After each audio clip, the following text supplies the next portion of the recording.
England. It's a name that really conjures up so much, doesn't it? Oh, absolutely. Not just, the big famous landmarks, but this incredible kind of tapestry of experiences waiting to be discovered. Definitely. We're talking ancient stones whispering secrets, landscapes that inspired artists for generations, and cities just buzzing with this unique mix of old and new. Exactly. And what's so fascinating about England, I think, is how for a relatively compact island, manages to pack in this huge range of destinations. Right. Each one with its own feel, its own story. You can literally journey through centuries in a single day sometimes. And that's exactly what we're going to try and do today. We've put together a guide looking at some of the most compelling places England has to offer. And we're going to dive deep into what makes them really special. Think of this as your kind of insider's look. The essential stuff you need to know to get the magic behind these spots. Yeah, our aim is really to go beyond, the usual postcard pictures. Right. And really explore the essence of each place. We want to uncover the unique history, the culture, the natural wonders that just make these places stand out, make them so captivating. Okay, let's plunge right in then. How about a coastal marvel? One that sometimes gets overshadowed by its more famous cousin, the Seven Sisters. Ah, yes. The White Cliffs of Dover get a lot of the limelight. But these chalk cliffs, they have a drama all their own, don't they? They really do. I mean, picture this series of stark white peaks, these incredible chalk cliffs just marching along the English Channel. They're between Seaford and Eastbourne, down in East Sussex. Okay. The scale is just breathtaking. That phrase, towering white giants, it really fits. So if you're planning to go see this spectacle, when's the best time? Is there an ideal time? Well, for the best experience, I'd probably aim for spring or maybe early autumn. Okay. The weather's usually a bit gentler then, and crucially, you'll find fewer crowds than in the middle of summer, so you can actually, appreciate the quiet of the coast. And for those of us who love a good hike, I hear this area is pretty special for that. Oh, it's a walker's dream. The South Downs Way actually runs right along the cliff tops. Perfect. Offering these amazing trails with just constant panoramic sea views. And for that classic photo, the one where you get all 7 peaks lined up, you need to head to Seaford Head. That's the spot. Perfect for the Instagram shot, Got it. Seaford Head. But it's not just about the views, is it? There's history here, too. Absolutely. Nearby, you've got Burling Gap. There's a former Coast Guard station there, which is this sort of reminder of the maritime past, the watch they kept over the channel. All right. And down below, if you like being by the water, the pebble beaches are great. You can swim, maybe even hunt for fossils, a real connection to the deep past there. And I've heard something about sunset, that it's pretty special. Oh, it really is. As the sun starts to dip, the white chalk just catches the light. It paints the cliffs in these incredible warm golden colors. It's genuinely magical. A great payoff after a day exploring. So, yeah, whether you love nature, photography, or just want some peace by the coast, the Seven Sisters, it's unforgettable. Okay, fantastic. Let's shift gears completely now. Journey inland to a place just steeped in intellectual history, Oxford. The city of dreaming spires. It's almost synonymous with academic brilliance, isn't it? It really is. But Oxford's more than just its university, even though it is the oldest in the English-speaking world. Right. It's also this really vibrant, dynamic city where you've got centuries of tradition rubbing shoulders with this youthful energy from the students. It creates this very unique cultural mix. When's the best time to sort of soak up that Oxford vibe? Well, summer is definitely lively. You see students punting on the river shore, all of that. Yeah. But personally, I think spring and autumn are maybe better. Milder weather, fewer crowds, a slightly more maybe contemplative feel. Okay. And the architecture. Yeah. There's some buildings there that just seem to breathe history. Oh, definitely. The Radcliffe Camera, that amazing circular building, it's just iconic. It really is. And it's part of the Bodleian Library Complex, which just underlines that deep academic heritage. And of course, for any Harry Potter fans out there, Oh, yes. a tour of Christ Church College is a must. You get to see the grand staircase, the Great Hall, the inspiration for Hogwarts, basically. Incredible. Beyond the famous colleges, what else should people check out? Well, the Ashmolean Museum. It's Britain's oldest public museum. Wow, oldest. Yeah, oldest, full of treasures, art, archaeology from all over the world, spanning millennia. And for a great view of the city and those famous spires, climb the tower of the University Church of St. Mary the Virgin. Good tip. Highly recommended. And for just a peaceful moment, the Oxford Botanic Garden is lovely for a stroll. And Oxford's literary connections are pretty strong too, right? Oh, massively. The Eagle and Child Pub. That's where literary giants like J.R.R. Tolkien and C.S. Lewis used to meet up. The Inklings. Imagine the conversations. Exactly. Just being there gives you this tangible link to that amazing legacy. So yeah, whether you're exploring ancient colleges, browsing bookshops, or, trying your hand at punting on the Cherwell, Oxford's charm is just captivating. Now, let's hop over to the other famous university city, one that often gets compared to Oxford, Cambridge. People often say it looks like a living postcard. It really does feel like that sometimes. Cambridge, yeah, like Oxford, it's got stunning architecture, incredibly rich academic history, another world-class university. But it manages to blend its centuries of tradition with this really vibrant modern feel, too. It's not stuck in the past. And the classic Cambridge experience. Yeah. It has to involve the river, doesn't it? Oh, absolutely. Punting on the River Cam is pretty much essential. Right. And again, spring or early autumn are probably best. You can glide along past the magnificent college backs, as they call them, without the summer crowds. Make sure you go under the Mathematical Bridge, which is fascinating in itself.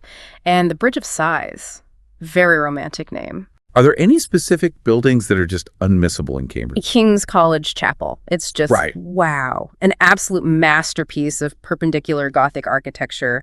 That fan vaulting ceiling is breathtaking. I've seen pictures. It looks incredible. It really is. And if you can catch Evensong there, the acoustics are amazing. Beyond the big names, look for little gems like the Round Church, very unusual, and the colorful Market Square.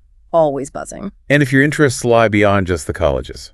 Well, if you're into science, the Whipple Museum of the History of Science is fascinating. For art lovers, the Fitzwilliam Museum has huge, impressive collections. Okay. And like in Oxford, climbing a church tower gives great views. Great St. Mary's Church is the one here. And in the evening, join the locals in a historic pub, or maybe even experience a formal dinner in one of the college halls if you can arrange it.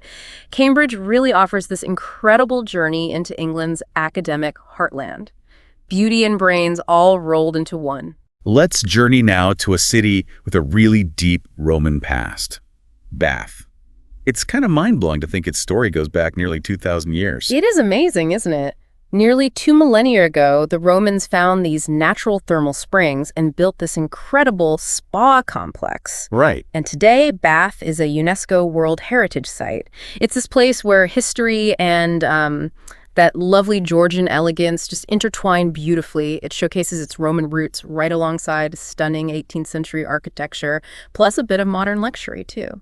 When's the best time to visit Bath, would you say, to get the most out of it? I'd probably suggest late spring or early autumn. You tend to get that sweet spot of nice weather, but without the absolute peak season crowds. More manageable. Makes sense. And the Roman baths themselves, they must be the main draw. Oh, absolutely. Exploring the ruins, which are remarkably well preserved, and you can even taste the mineral-rich spa water, though maybe just a sip. Huh, okay, noted. It gives you this really direct link to the city's ancient beginnings. And don't miss Bath Abbey right next door. It's a stunning Gothic building, that beautiful honey-colored stone you see all over Bath. And Bath has literary connections too, doesn't it? Jane Austen, I think? Yes, exactly. The Jane Austen Center is great for fans, giving insight into her life and work when she lives in Bath. Right. And just taking a walk along the Royal Crescent, that famous curved terrace of Georgian houses, maybe have a picnic in Royal Victoria Park nearby. That's a real classic Bath experience. And for pure relaxation, you can actually soak in the same thermal waters the Romans used at the Thermae Bath Spa, Britain's only natural thermal spa. Oh, wow.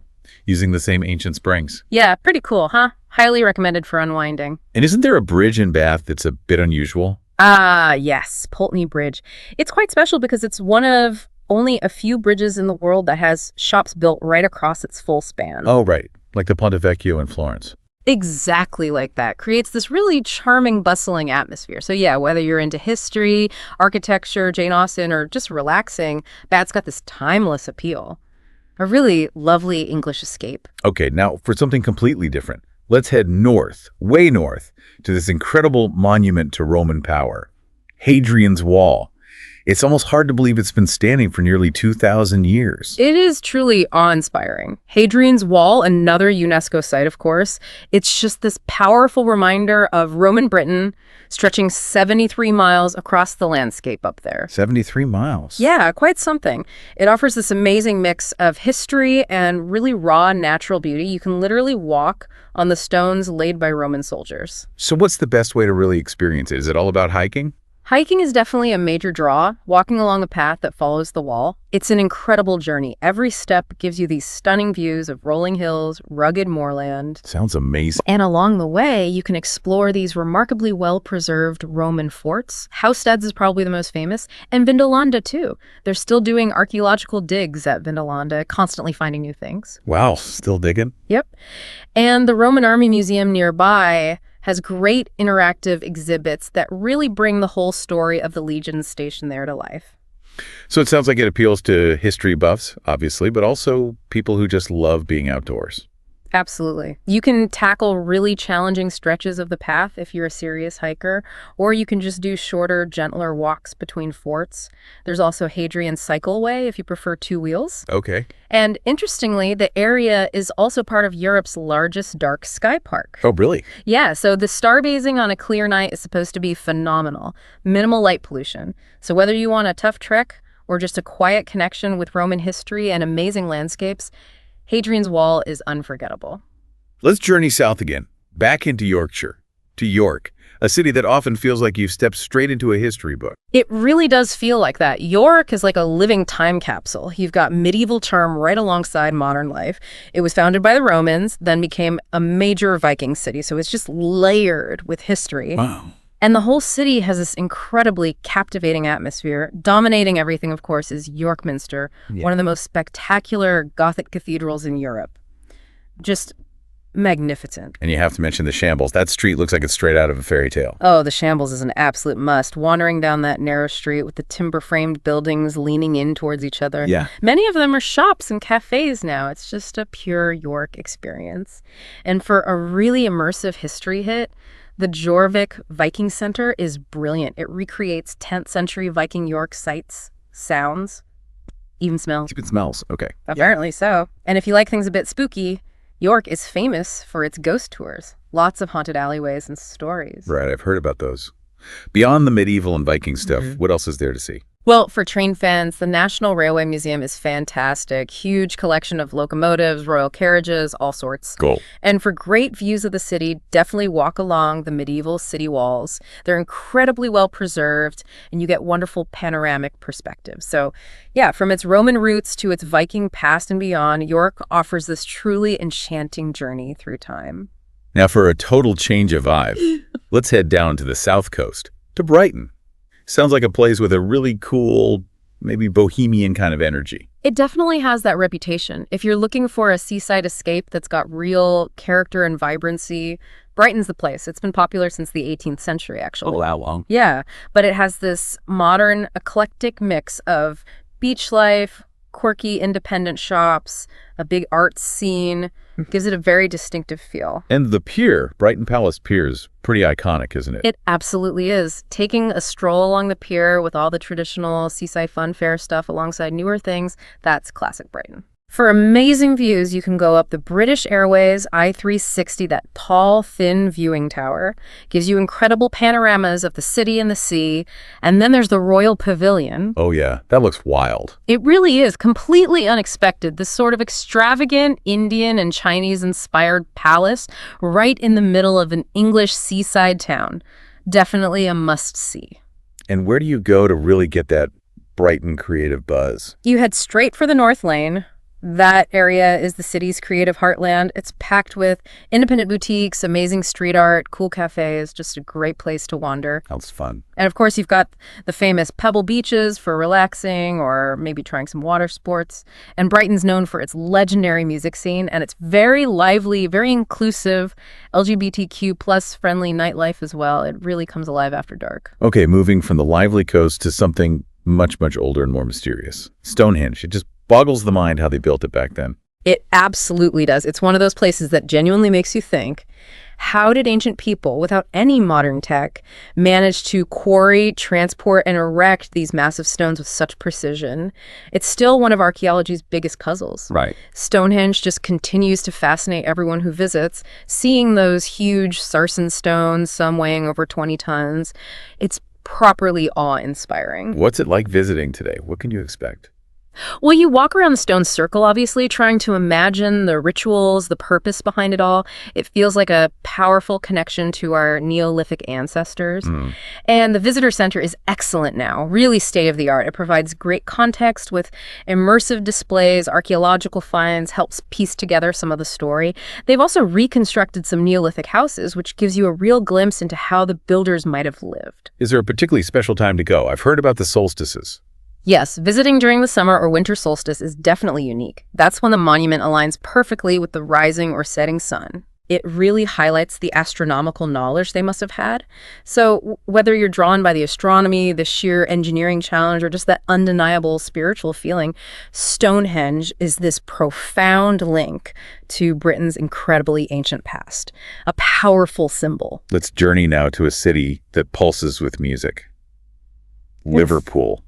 I was actually surprised to read it's produced more #1 hit singles than any other city. It's an incredible record, isn't it? It really speaks volumes about the city's musical talent. Liverpool, yeah, it's this vibrant port city in the Northwest, world famous, of course, as the birthplace of the Beatles. Of course. But its energy and cultural weight go way beyond just the music. So what are the essential spots to hit in Liverpool? You'd probably start at the Royal Albert Dock. It's a UNESCO World Heritage Site, beautifully restored, now full of museums, galleries, restaurants, shops. It's a real hub. Sounds great. And obviously, for music fans, the Beatles Story Museum is there. It takes you on this immersive journey through the Fab Four's rise to global fame.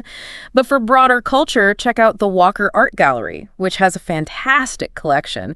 And the Museum of Liverpool tells the story of the city itself. Really interesting. And if you're into sports, it's a big football city, right? Oh, huge. Football fans will definitely want to visit Anfield, the legendary home of Liverpool FC. You can do stadium tours, soak up the atmosphere. Right. For great city views, you could take the famous ferry across the Mersey. Ah, the song. Exactly, or go up the Radio City Tower. And when evening comes, areas like the Baltic Triangle or rope walks are buzzing with trendy bars, live music, great nightlife. Liverpool really offers this fantastic mix of its maritime past and a very current, thriving arts scene.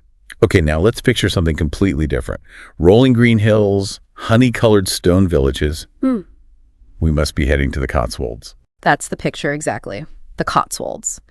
It's officially an area of outstanding natural beauty, and it really does look like something lifted straight from a storybook sometimes. Yeah. You get those absolutely quintessential English countryside scenes, charming villages built from that distinctive yellowy limestone, ancient churches, just a really peaceful pace of life. Are there specific villages or towns in the Cotswolds that are particularly worth seeing?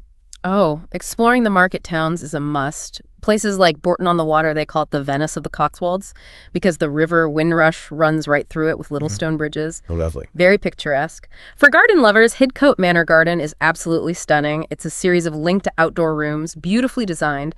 And as we mentioned earlier, Bath isn't too far away if you wanted to combine a visit with the Roman baths. Good point. And if you like walking? The Cotswold Way is a fantastic long-distance trail. Runs right through the region, offering just breathtaking views over the hills and valleys. Sounds idyllic. And you absolutely have to stop for lunch or a pint in one of the cozy, centuries-old pubs you find in almost every village. Savor the local food and ale. Beyond that, browse the antique shops, maybe visit Sudeley Castle. The Cotswolds just offer this perfect escape into rural English beauty and tranquility. Great for a romantic getaway or a family trip. Our next stop takes us back to the coast, but this time North Yorkshire and the town of Whitby.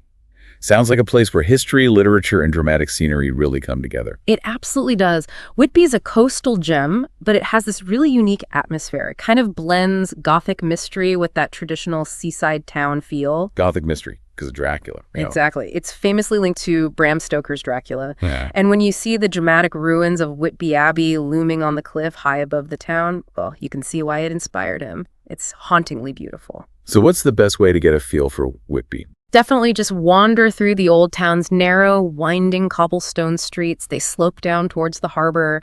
You'll find lots of quirky, independent shops, traditional pubs, and also the Captain Cook Memorial Museum. He lived here before his voyages. Oh, Captain Cook. Didn't know that. And you must try the fresh seafood. Whitby's famous for its fish and chips. Maybe take a boat trip, too. Get a view of the coastline from the water. For a bit of a workout with a great reward, climb the 199 steps up to St. Mary's Church and the Abbey ruins. 199 steps. Yep, but the panoramic views from the top are totally worth it. Whitby just weaves together its history, literature, and that dramatic coastal setting brilliantly. From the coast, let's go inland again, to the serene beauty of the Lake District. For many people, this is the quintessential English landscape, isn't it? I think for many, yes. The Lake District up in Cumbria, another UNESCO World Heritage Site, it's just this extraordinary landscape. Glistening lakes, green valleys, rugged mountains, fells, as they call them there. Right, fells. It's a region that's inspired so many artists and writers over the years, most famously the poet William Wordsworth. So it's a place where incredible natural beauty and this rich literary heritage really meet. What are some of the absolute must-do things for visitors there? Well, visiting Windermere is pretty essential. It's England's largest natural lake. You can take a boat cruise, walk along the shore. Lots to do. Okay. For the more adventurous, hiking up Scafell Pike, England's highest mountain, offers just unbelievable views on a clear day. But there are countless other walks for all abilities. And exploring the charming villages is key too. Places like Ambleside, Grasmere. You can visit Wordsworth's former homes, Dove Cottage, for example, and try some local Cumbrian food in a traditional pub. That's lovely. Whether you want to go kayaking on a lake, hike through ancient woods, or just sit and soak in the absolutely breathtaking scenery, the Lake District is a real haven. Perfect for outdoor lovers and anyone seeking peace and inspiration. And naturally, no tour of England is complete without hitting the capital, London. It's just this massive city that seems to offer absolutely everything. That's definitely true. London is just this incredibly dynamic metropolis where centuries of history are right there next to cutting-edge innovation. Yeah. Every street seems to have a story. It's a global center for culture, art, fashion, finance, everything. From iconic sites like the Elizabeth Tower, Big Ben, to the sheer grandeur of Buckingham Palace, London just has this amazing mix of royal history and modern energy. Where would you even start if you were visiting for the first time? It seems overwhelming. It can be. The Tower of London is a great place to begin. It's steeped in history, royalty, prisoners, the crown jewels. Oh, crown jewels. Right. Definitely a must-see. And then, for a complete contrast, maybe head over to the Shard, Yeah. that huge modern skyscraper. The panoramic views from the top are just incredible. See the whole city spread out. Good idea. Get the lay of the land. Exactly. And strolling along the South Bank is always great. You've got the river, street performers, the National Theatre, Shakespeare's Globe. It's a real cultural hub. For shopping and atmosphere, explore the buzzy markets of Camden or the more chic boutiques in Covent Garden. And the food. London's culinary scene is unbelievably diverse. You can find amazing food from literally anywhere in the world. London just offers endless things to discover. Every visit feels like a new adventure. Okay, one last stop for us. Let's head west to Bristol, a city that sounds like it has a really unique, creative vibe. It definitely does. Bristol feels like a city where creativity and innovation just flow. It's got a really strong maritime history, obviously, but also this incredibly vibrant art scene. It blends the old and new really well. So what are some of the key things that define Bristol? Well, the historic harbor side is central. It used to be a busy port. Now it's this lively cultural area with museums, galleries, bars, restaurants. Great atmosphere. Okay. A visit to the Clifton Suspension Bridge is essential. It's Brunel's masterpiece, spanning the Avon Gorge. The views are breathtaking. I've seen pictures. It looks amazing. It really is. To dive into the maritime past, go aboard the SS Great Britain. Another Brunel design, a revolutionary 19th century steamship, beautifully preserved right there in the harbor. Cool. And for something more modern, Bristol is famous for its street art. It's the home city of Banksy, and you can find his work and lots of other amazing murals all over the place. Banksy. Yeah. Just wandering the harbor side, maybe popping into the M. Shedd Museum, which tells Bristol's story, or taking a boat trip. Those are great ways to get a feel for the city. And check out St. Nicholas Market. It's this fantastic indoor market, really buzzing, great food stalls, reflects the city's diverse culture. Bristol's mix of history and forward-thinking spirit makes it a really compelling place to visit. And finally, let's talk about a natural wonder that literally lets you walk through millions of years of Earth's history. The Jurassic Coast. It's mind-boggling to think you can walk where dinosaurs did. It is an incredible thought, isn't it? The Jurassic Coast stretches for 95 miles from East Devon down to Dorset. It's a UNESCO World Heritage Site, and it's like England's geological masterpiece. The cliffs reveal something like 185 million years of history. Wow, 185 million years. Yeah, laid bare in the rocks and fossils. It's amazing. What are the absolute highlights along that stretch of coast? The must-see spots. Durdle Door has to be top of the list. That stunning natural limestone archway standing out in the sea, it's just iconic, a photographer's dream. Definitely seen pictures of that one. And nearby is Lulworth Cove, this beautiful, almost perfectly circular bay, which is a great example of coastal erosion and geology in action. For fossil hunters, Lyme Regis is the place to go. You can genuinely find fossils just lying on the beach, especially after storms. Really? You can just find them? Yeah, ammonites, belemnites, remnants of ancient sea creatures. Hiking sections of the Southwest Coast Path, which runs along the entire Jurassic Coast, gives you those constant, incredible panoramic views. And the Charmouth Heritage Coast Center is great for context interactive exhibits, fossil displays. Helps you understand what you're looking at. Sounds fascinating. So whether you're just amazed by the natural arches like Durdle Door, excited by the chance of finding a fossil, or simply want to soak in the dramatic coastal scenery, the Jurassic Coast offers this really enriching, unforgettable journey through deep time. Wow, what an incredible trip we've just taken, metaphorically speaking, across England. We covered a lot of ground. We really did. From ancient stones and historic cities to these absolutely breathtaking natural landscapes, the sheer variety and richness of this country is just, well, it's remarkable. It truly is. And hopefully this deep dive has given you, the listener, a bit of a shortcut, maybe some insight into what makes these 15 places so special, so captivating, and why they really deserve a spot on any travel list for England. Absolutely. So after hearing about all these diverse spots, which one really sparked your imagination the most? What corner of England are you now curious about? And maybe, what other hidden gems are still out there waiting to be discovered? Perhaps your next adventure is thinking about what kind of journey through English history or culture or nature you want to take next. The possibilities, as we definitely see today, are pretty much endless.